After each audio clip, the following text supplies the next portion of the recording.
me parece que lamentablemente nuestro premio Nobel está mal informado en este caso. Estamos conectados con Pedro Franque, ministro de Economía. Pedro, muy buenos días. Buenos días, Nicolás. Encantado de estar con ustedes nuevamente. ¿Qué tal cara la tuya, Pedro Franque? Cualquiera diría que vienes de Washington y de Nueva York y de haber tenido 50 reuniones. ¿Ah? ¿Te refieres a las ojeras? Sí, pues, y viajar de noche. Tú sabes que viajar de noche no se descansa tan bien y un trabajo muy intenso, pero muy productivo, la verdad, Nicolás. Las conversaciones con los empresarios, con los inversionistas, con el Banco Mundial y el Fondo Monetario son muy, muy provechosas. El Fondo Monetario nos va a apoyar en todo el tema de la reforma tributaria, que para nosotros es esencial para poder tener todos los recursos que necesitamos para mejorar la educación, la salud, los caminos rurales, hacer la gran transformación en favor de la equidad que el Perú necesita. Porque hay un tema sobre que, es decir, que está en el centro de la discusión en el mundo, ¿no es cierto? Que el precio del cobre, y no solo del cobre, también hay una tendencia que ocurra lo mismo con el oro, e incluso tenemos una posibilidad que no se sabe todavía de qué tamaño es con el litio, pero lo que estamos seguros es que cobre tenemos y cobre es lo que el mundo quiere. Entonces, la pregunta es, ¿cómo vamos a hacer para explotar ese recurso de una manera razonable? O sea, ¿cómo vamos a hacer para atraer a los inversionistas? Tú has dicho, Pedro, en otras oportunidades hay que cambiar la manera como lo estamos haciendo, y eso asustó un poco, ¿no?, a los inversionistas. Dijo, a ver, ¿cómo van a hacer esos cambios, no?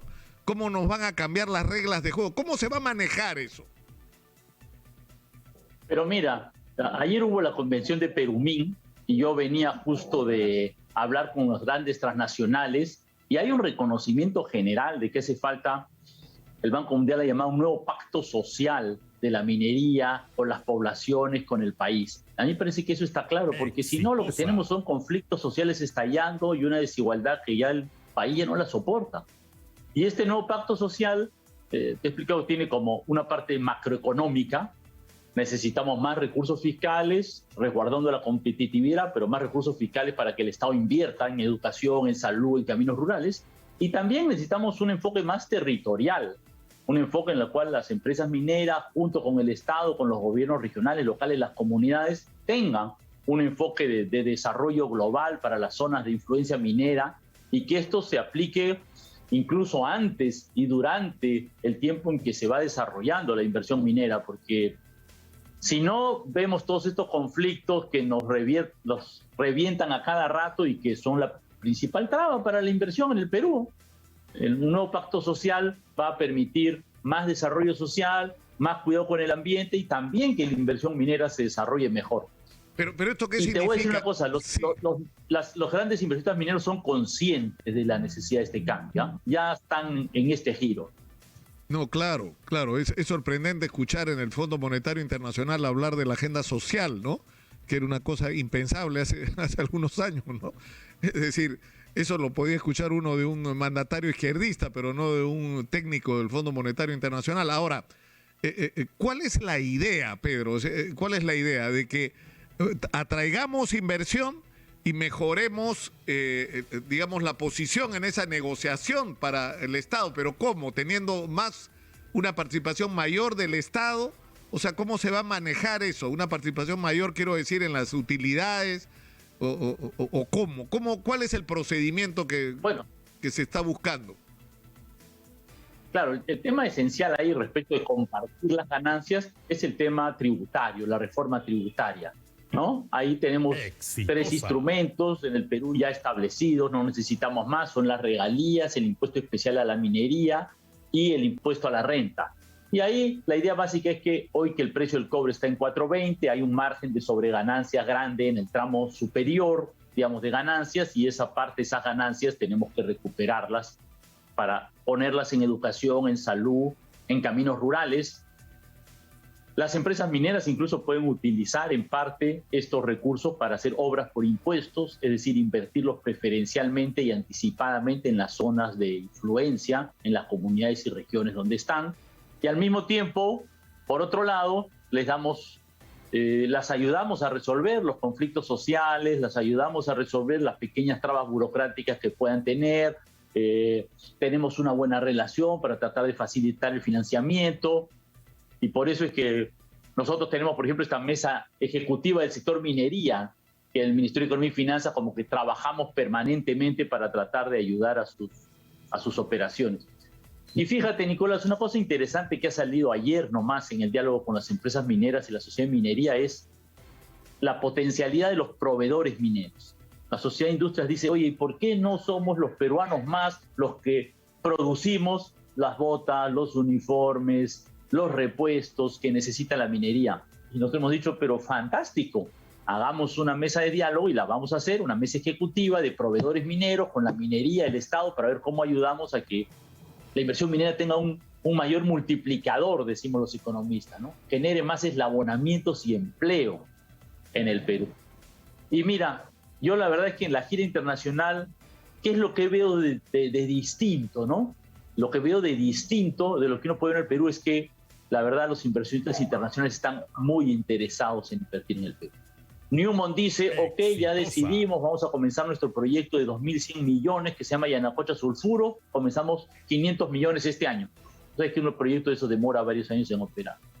Los que compran bonos en el Perú, ya me dijeron, miren, ¿cuándo emiten bonos? Nosotros acá queremos comprarlos. Tengo pedidos grandes, me dicen los que colocan nuestros bonos, ¿no? Nosotros eso lo tomamos con, vamos a ver cuándo nos conviene, no tenemos que tomar deuda de más, pero la disposición de los inversionistas, financieros, Pedro, mineros y otros sectores de invertir en el Perú está ahí ya. Es decir, le han perdido el miedo al gobierno de Pedro Castillo. Eso es lo que ha pasado, digamos, ese es el principal balance. ¿Se ha creado un clima de confianza con los grandes inversionistas? Mira, yo creo que en primer lugar los grandes inversionistas tienen una mirada un poco más de mediano plazo.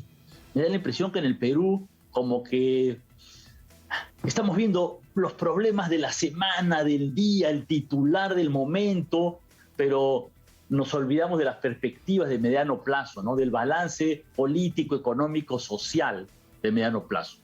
Pero aún así, yo creo que efectivamente la gira lo que ha hecho es estas dudas, estos temas políticos que afuera puedan no entenderse bien, uno los explica, los aclara, les dice, mira, la Constitución dice esto, los votos en el Congreso dicen esto, la presentación del primer ministro en el Congreso dijo esto.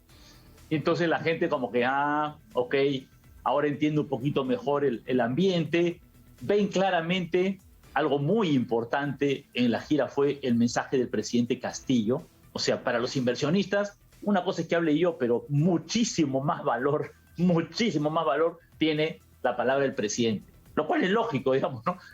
El presidente Castillo es quien ha sido electo y quien gobierna y quien va a decir los próximos 5 años. Y cuando él dice, yo voy a promover la inversión privada, trabajemos como socios, yo voy a representar la propiedad, eso tiene una fuerza muy importante. Ya lo ha dicho varias veces, pero claro, cuando se los dice cara a cara, ¿me explico? Eso siempre tiene una fuerza adicional en la comunicación humana, ¿sabes, Nicolás? Tiene una fuerza adicional que te lo digan en tu cara, tu cara pelada, ahora, como decimos Pedro, por acá, ¿no? Es decir, uno de los temas es que, es decir, se va a tratar de mejorar los términos de relación a favor del Perú, ¿no es cierto?, con las corporaciones mineras, pero esto va a ser un diálogo fluido, no va a ser una confrontación, eso es lo que se entiende.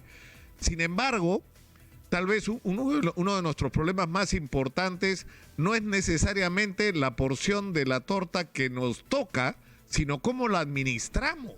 Es decir, hay un nivel de ineficiencia y de corrupción en el gasto público que es lo que nos tiene en esta situación. Mira, te doy un dato. Ya el otro día hablé con el alcalde de Megantoni, que es de donde sale el gas, Camisea. Ahí abajo nomás está el gas.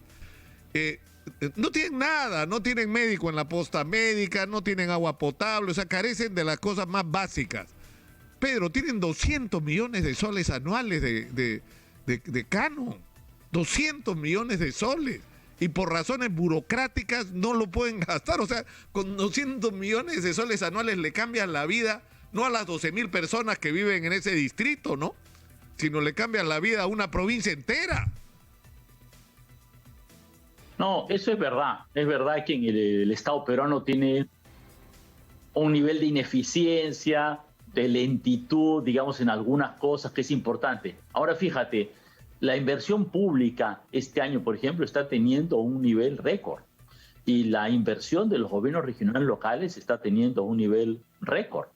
O sea, arrastramos un problema de ineficiencia y de corrupción muy severo. Sí, es verdad.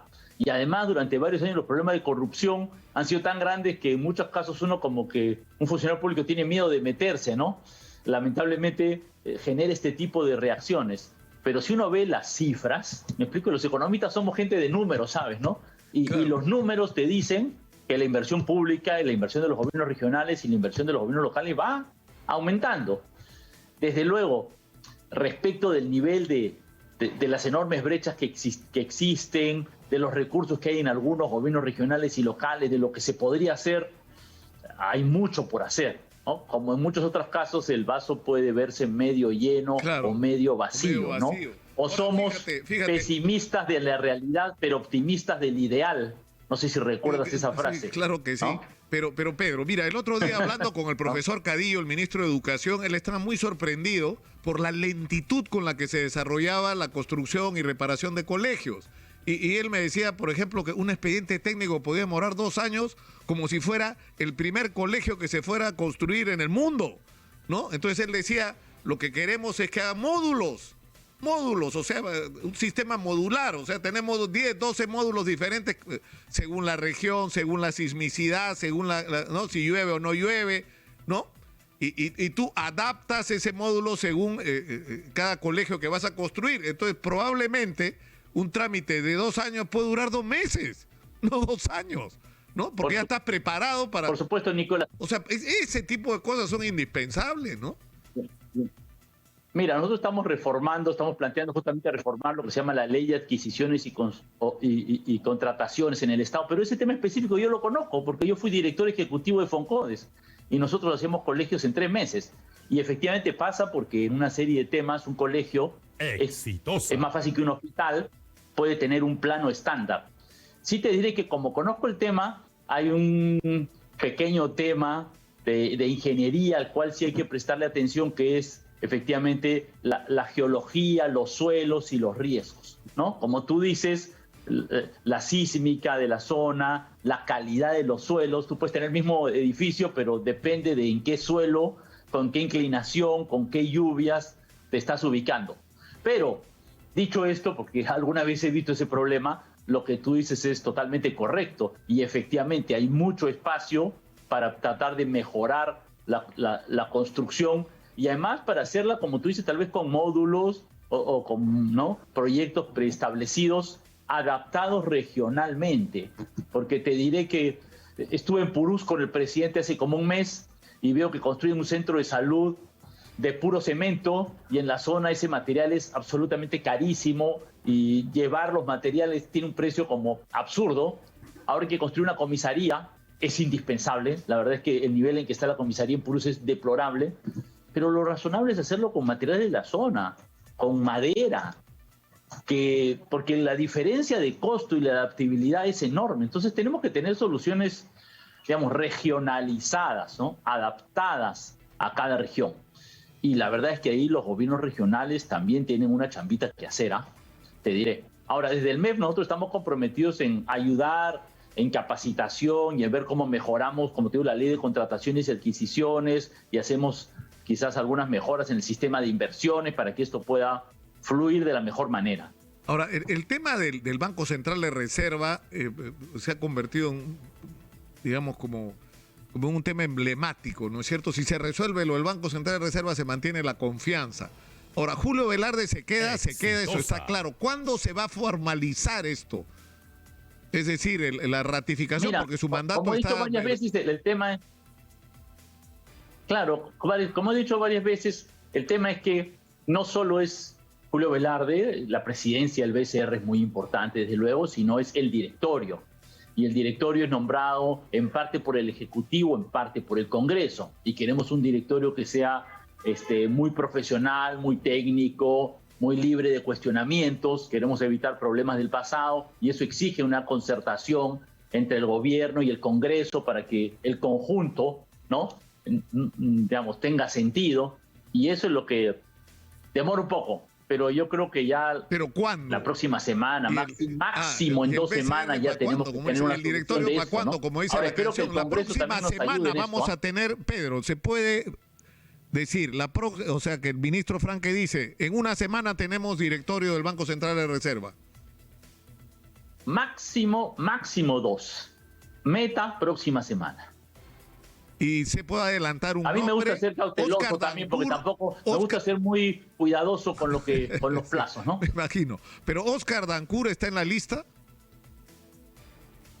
Es decir, bueno, es un economista calificado con experiencia en el Banco Central. Que tiene, desde luego él tiene, a mi juicio, todos los méritos para formar parte, pero él y varias otras personas, ¿no? Yo no quisiera hablar de listas y de nombres ahora, porque como te digo, es un tema de concertación, y cuando uno está concertando este tipo de cosas, es mejor hacerlo, mantener las cosas en reserva hasta que tengamos el plato un poquito más cocinado. Ahora, Pedro, ¿esto se está conversando con Julio Velarde y con el Congreso?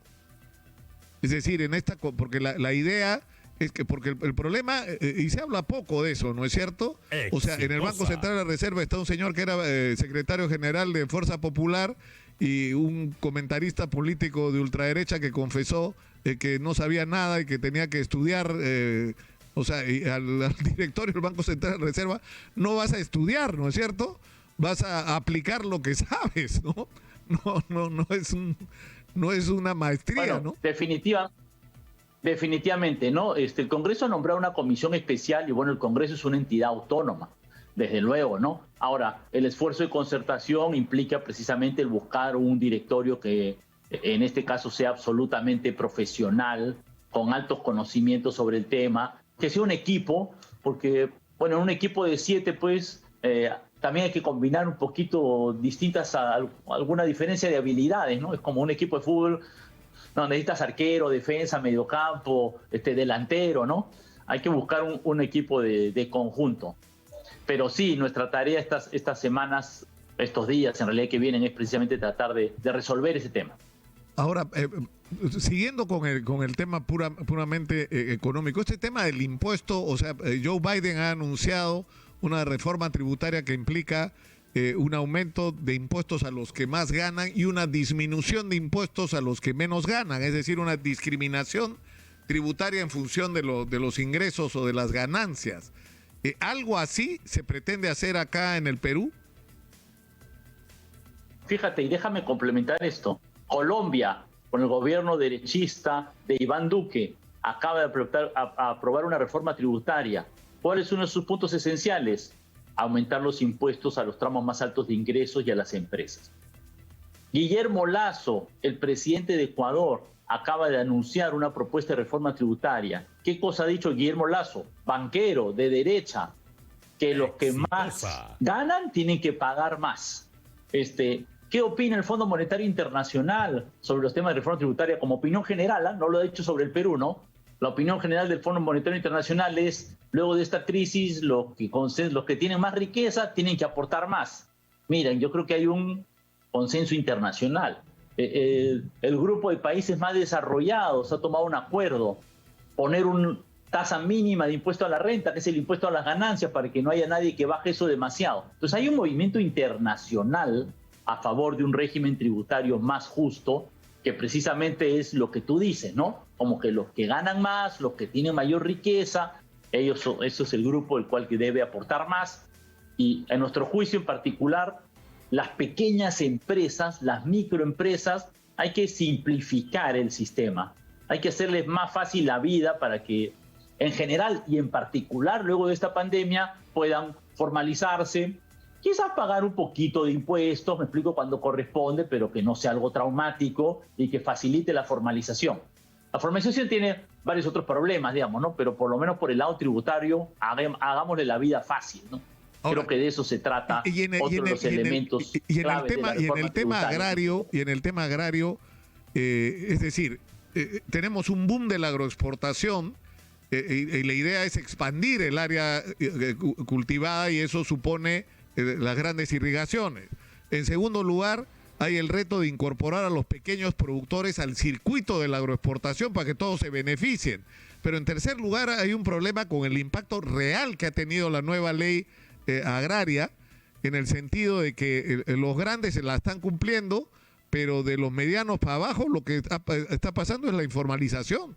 No están pagando lo que dice la ley, entonces eso hay que revisarlo, ¿o no? Exitosa. O sea, porque bueno, es un tema tiene que ser más flexible, Perú, digamos, ¿o qué? el hecho de que no, aquí hay un tema que hay que avanzar, que es un tema, digamos, estructural del Perú, de que los pequeños y medianos sectores agrícolas han sido bastante informales.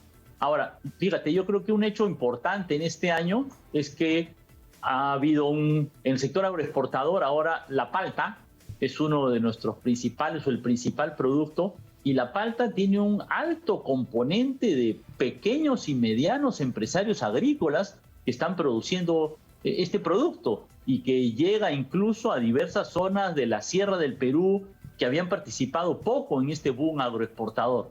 Yo tenía el semestre pasado que estaba dictando, tenía un alumno que estaba en Tayacaja, provincia de Huancavelica, su capital Pampas, y me decía, sí, aquí mi familia ha sembrado, no recuerdo, 15 hectáreas de paltas para la exportación. A mí me parece que eso es fantástico.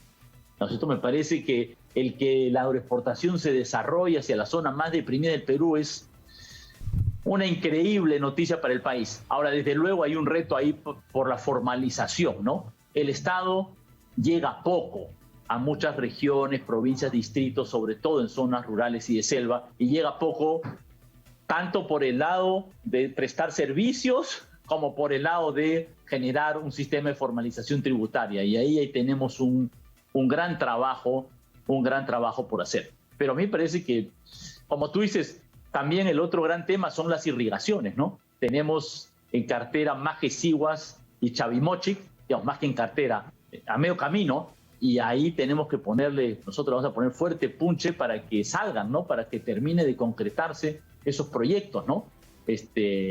Ahí estamos en pleno esfuerzo para que eso salga lo antes posible. Lamentablemente hay pues trabas, arbitrajes, etcétera, que toman su tiempo para resolver, por ejemplo, el caso de Chavimochic, ¿no? Pero es un tema esencial. Nosotros estamos de ojo con el tema. Ahora, antes de pasar a temas estrictamente políticos, hay un conflicto ahora en Las Bambas que para mí era un ejemplo, ¿no es cierto? Porque tú tenías comunidades antimineras y lo que tenías en Las Bambas eran comunidades promineras, es decir, gente que estaba dispuesta a entregar el terreno, los territorios de sus ancestros para que el proyecto existiera y se hicieron compromisos a cambio, y lo que ellos reclaman es que no cumplen esos compromisos. Y el problema es que el Estado se pone de costado como si fuera un problema entre la empresa y la comunidad, y el Estado está de invitado, y no debería ser así. Es decir, no debería existir una actitud donde si las empresas han adquirido compromisos, el Estado tiene que velar porque los cumplan para evitar los conflictos sociales. Definitivamente, tú tienes toda la razón. Pero el caso de Las Bambas tiene su complejidad porque tiene que ver lo que hoy llamamos el corredor minero, ¿no? Que va desde la zona de Apurímac, precisamente, Cotabambas, hasta la zona sur de Cusco, ¿no? Chumbivilcas, Espinar, y ahí parte del problema es el transporte del mineral, que va transitan un montón de camiones por un camino, por una carretera que es pública, hoy declarada vía nacional, y entonces ahí hay un tema que efectivamente hay que arreglar, porque el efecto ambiental y social no solo es en la zona inmediata donde está la mina Las Bambas, sino en todo el corredor de transporte, que originalmente se pensó iba a ser un mineroducto, y ahora la solución más viable parece ser un tren. Un tren porque el tren permite acarrear grandes cantidades de mineral y porque reduce sustancialmente todo el problema de la contaminación, del polvo, ¿no es cierto?, de la molestia que pueden producir los camiones. Y entonces esa es, creo, la solución pero además, no es solo que el para Ministerio de sacar... Energía y Minas ha planteado y que a mí me parece bastante adecuada, pero requiere un enfoque más global, ¿no? ¿Te das cuenta? Ya no es la zona de influencia de la mina, ya no es solo las 5 comunidades alrededor de la mina, ¿no? No, claro, porque tenemos que tener un enfoque además, más global, Pedro, hay otros proyectos involucrados. Claro, pero hay otros proyectos en la región, entonces no puede ser que cada vez que haya un proyecto minero te pongas a pensar cómo vamos a hacer para sacar el mineral.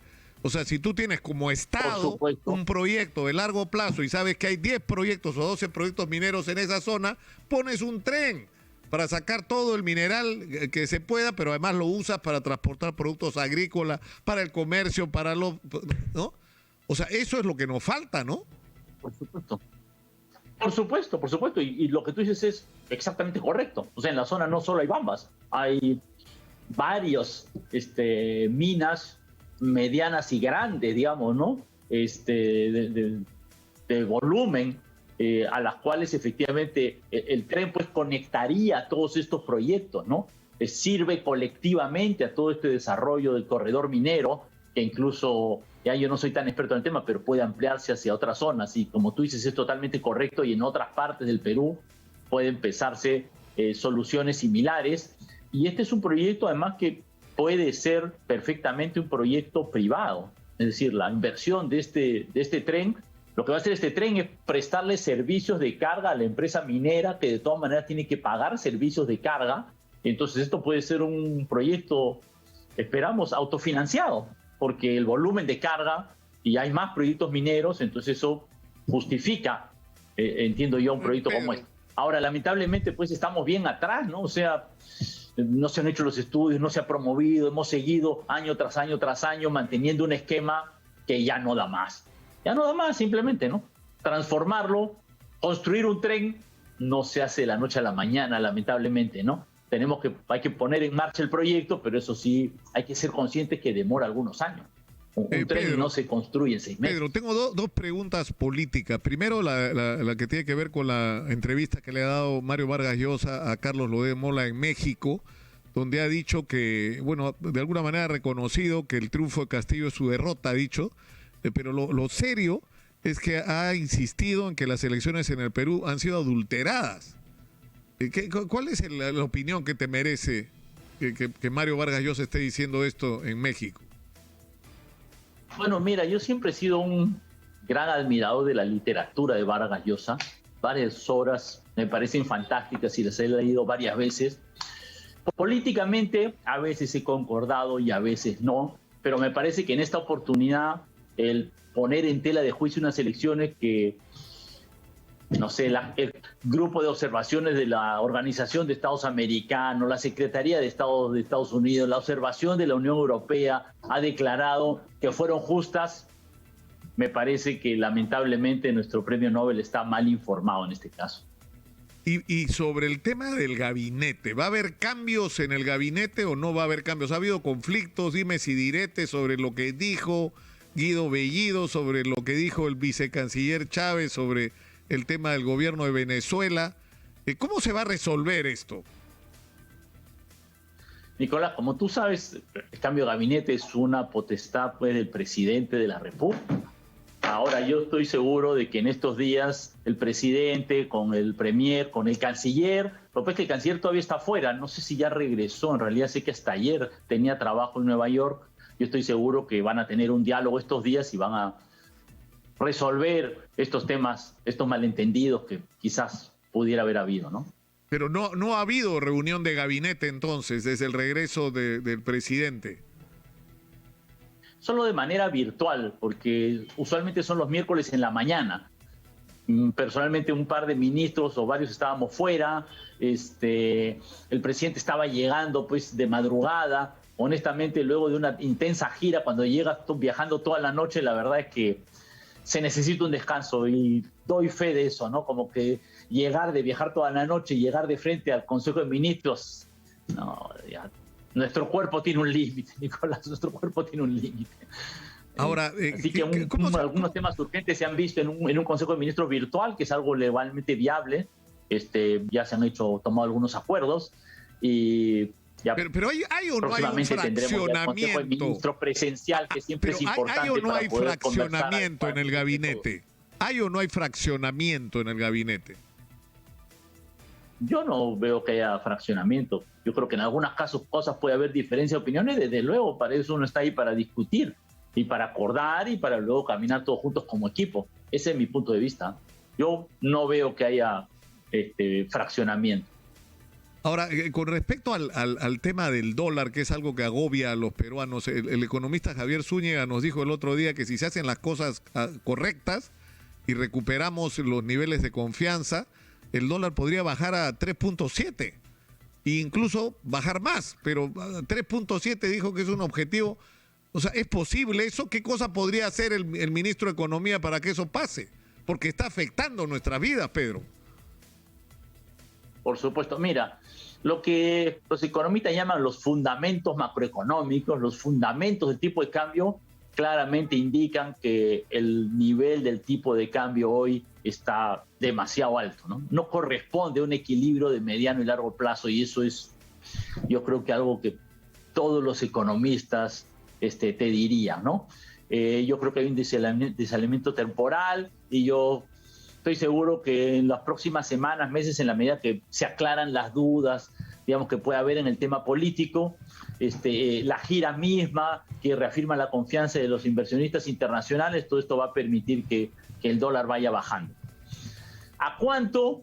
Mira, la verdad es que internacionalmente entender los movimientos del tipo de cambio es muy especulativo y muy difícil, ¿no? Adivinar cuánto va a ser el tipo de cambio, no sé, dólar-euro dentro de un mes. Digamos, los especuladores y analistas financieros más expertos no le achuntan al tema, digamos, ¿no? Es muy difícil de tener una visión de los tipos de cambio, una previsión de los tipos de cambio y los tiempos precisos y el nivel preciso, ¿no? El que puede hacerlo se hace millonario en pocos días, pero también se arriesga a perder millones en pocos días, digamos, ¿eh? Claro. Así que es muy difícil tener una previsión del tipo de cambio, pero claramente a mediano plazo está clarísimo que el tipo de cambio en el Perú está demasiado alto. La moneda peruana está subvaluada. Eso te lo dice cualquier observador internacional o nacional de los datos económicos de la economía peruana. Ahora, sobre el tema de los deudores financieros, fíjate, el otro día, a raíz del precio del gas, de la aplicación del fondo, ¿no es cierto? Se planteó una discusión de por qué esto es una especie de subsidio ciego que se está permitiendo que, digamos, el gas fuera más barato no solo por los que más lo necesitan, sino por la gente de la clase media. Pero es como una pérdida de conciencia de que la clase media en el Perú la está pasando muy mal y que hay gente que era de la clase media, digamos, que todavía tiene, digamos, imágenes que lo asocian a la clase media, pero su vida real ya no es de la clase media. Y esa es la gente que debe dinero y no puede pagar porque cerró el negocio, porque perdió la chamba.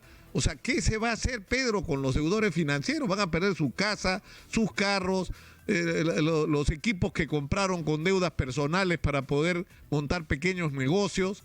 O sea, ¿cuál va a ser tu posición y la del gobierno con respecto a este tema? El de los deudores financieros. Ahorita tenemos en marcha todavía un programa de reprogramación de deudas. Ese programa de reprogramación de deudas, si no me equivoco, las cifras, mi memoria es mala, era de 19.000 millones, me parece que se han reprogramado como 16.000 millones, todavía hay como 3.000 millones de facilidades con garantías del gobierno que tienen los bancos disponibles para poder reprogramar las deudas. Es decir, decirte, mira, tú tienes dificultades para pagar ahora, ok, te postergo el inicio de pagos un año. Y esto va de la mano con el hecho de que la economía se está recuperando, porque claro, la gran dificultad, los que tienen más dificultad son los que, claro, sus pequeños negocios no se han reactivado, pero cuando uno ve los datos de reactivación económica, uno ve que la reactivación económica va avanzando rápidamente. Tenemos la suerte de que la pandemia está muy baja, entonces eso nos está ayudando y creo que tenemos que revisar pronto todos los mecanismos de esto. Ojalá que nos mantengamos sin tercera ola, pero hasta ahora la tercera ola es un riesgo, pero no una realidad, ¿no? Una posibilidad, pero no una realidad. Y si esto se mantiene como va, yo veo, ¿no? Yo creo que tú ves la calle y tú ves los restaurantes abriéndose, los negocios con gente comprando y los indicadores de consumo de electricidad, de importaciones de bienes de capital, de facturación electrónica van aumentando. Entonces, todos aquellos que necesitan un alivio por un año, la plata está disponible en los bancos, ¿ah? 3.000 millones de soles, digamos, no es poco. Y para algunos sectores especialmente golpeados como el turismo, sí les vamos a dar una medida adicional, una facilidad adicional, porque es verdad que sectores como el turismo, por ejemplo, están particularmente golpeados. ¿Me explico? Nicolás, pero discúlpame que ya tengo ahorita otra yo solo quiero terminar con una pregunta. Atender, sí, así que perdóname que ya tengo que despedirme. Sí, pero te hago una pregunta para una respuesta muy puntual. Hablé con una persona amiga que ha seguido, estuvo en varias de las reuniones, no te puedo dar parámetros porque sabría quién es, que me dice, no hay problema. Se han metido al bolsillo en Washington y en Nueva York al mundo de los grandes inversionistas, la gente del banco, del fondo. Lo único que tienen que hacer es hacer lo mismo con los empresarios y los inversionistas en el Perú, me dicen. Es lo que le falta. ¿Tú confías en que eso es posible? O sea, que esa confianza que aparentemente han ganado afuera la pueden ganar acá. ¿Qué hace falta? En primer lugar, te quiero decir que aprovechando la visita del presidente en Washington, estoy pensando si en Washington o Nueva York, el presidente tuvo una reunión con un equipo de la Sociedad Nacional de Industrias, con representantes de varios sectores de la Sociedad Nacional de Industrias. El presidente acá en el Perú ha tenido reunión con los gremios, con diversos gremios, con la Sociedad de Industrias, con otros sectores.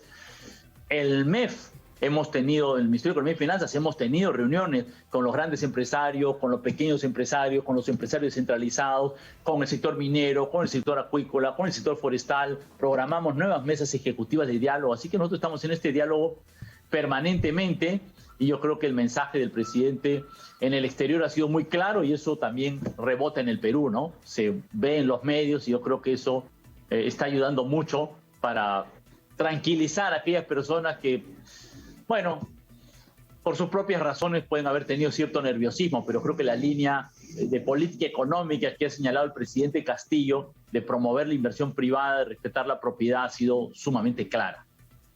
Pedro, te agradezco mucho por esta conversación. Muchas gracias, ha sido muy gentil. Muchísimas gracias, Nicolás. Sí, muy buenos días, un gusto verte. Buenos días.